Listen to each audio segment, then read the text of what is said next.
l'été. Pendant ce temps-là, nous, on va parler bande dessinée ce matin, puisque Mathieu Van Overstraten est avec nous. Mathieu Van Overstraten, vous vous adressez aux parents qui ont des adolescents avec cette BD qui s'adresse aux jeunes ados. Une bonne lecture pour ces congés d'été alors? Voilà, là clairement, on est dans de la BD jeunesse, plutôt les jeunes filles de 8 à 14 ans. Ça s'appelle Le Bloc de Cléo.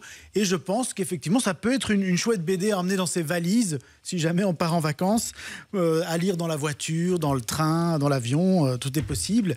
Et il y a pas mal de choses d'ailleurs à lire dans cette bande dessinée, puisque comme vous le verrez en feuilletant les pages, c'est une bande dessinée qui alterne des planches de bande dessinée classiques avec quelque part des extraits de blogs, puisque c'est pour ça que la BD s'appelle Le Bloc de Cléo. D'accord. C'est pas le premier épisode de cette série, non? Non, il y en a eu plusieurs. Il y a eu le blog de Cléo, il y a eu le blog de Nina, le blog de Charlotte, le blog de Léonie. Donc c'est un peu une formule qu'ils ont trouvé les auteurs avec cette bande dessinée. Alors j'avais envie de vous poser une question. Est-ce que vous avez eu des chagrins d'amour quand vous étiez adolescent? Oh bah oui. Nicolas est le premier à répondre, qui nous a rejoint pour la revue de presse aussi tout à l'heure. Hugues aussi, tout le monde l'a eu, le chagrin d'amour. J'espère que c'est pas un trop mauvais souvenir pour vous. À 15 ans. Mais en tout cas, voilà, vous allez replonger là-dedans en lisant cette bande dessinée, puisque Cléo, l'héroïne de cette histoire, elle a beaucoup de mal à se remettre de sa rupture avec son petit amoureux.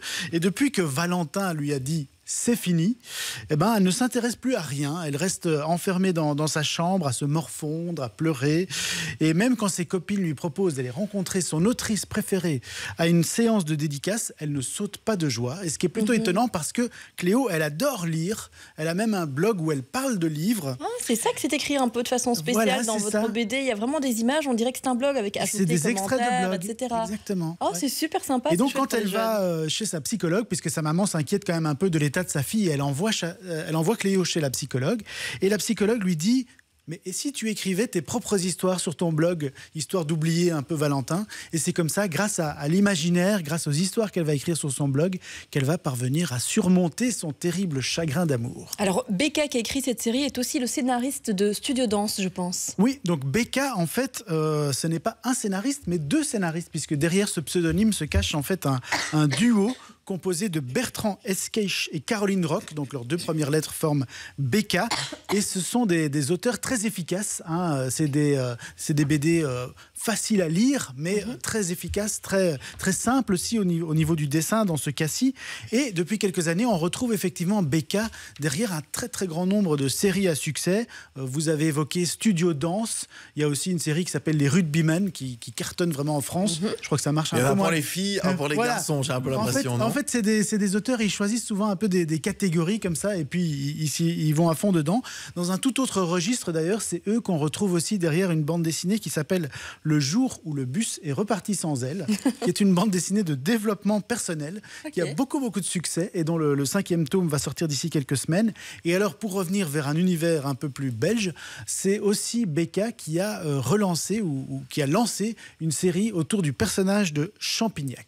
Oh, excellent, ça a l'air très sympa en tout cas. C'est très sympa, ouais. Les dessins sont beaux, l'univers est assez particulier. Et alors, pour revenir au blog de Cléo, vous pensez que ça va plaire à qui en fait, ce genre de bande dessinée? Je pense que ça va plaire clairement, comme je disais, aux jeunes filles de 8 à 14 ans. Ça va plaire aux enfants parce que les dessins sont très agréables, très simples mais très agréables. C'est très divertissant, très plaisant à lire.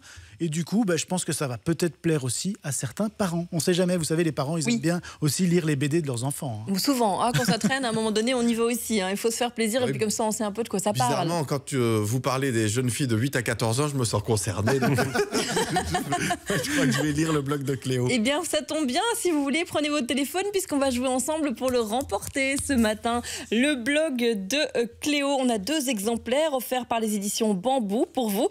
Il suffit d'envoyer Cléo, tout simplement, le prénom de cette jeune fille, par SMS avec vos coordonnées complètes, donc nom, prénom, adresse et email au 60 03, c'est 75 centimes le message. Dans la suite, un univers un peu plus poétique, plus rêveur, c'est ça? Tout à fait, oui. On va aller dans un monde incroyable, puisque c'est comme ça que s'appelle la 3e BD dont je vais vous parler aujourd'hui. Merci Mathieu Van Overstraten d'être avec nous. Nicolas Van der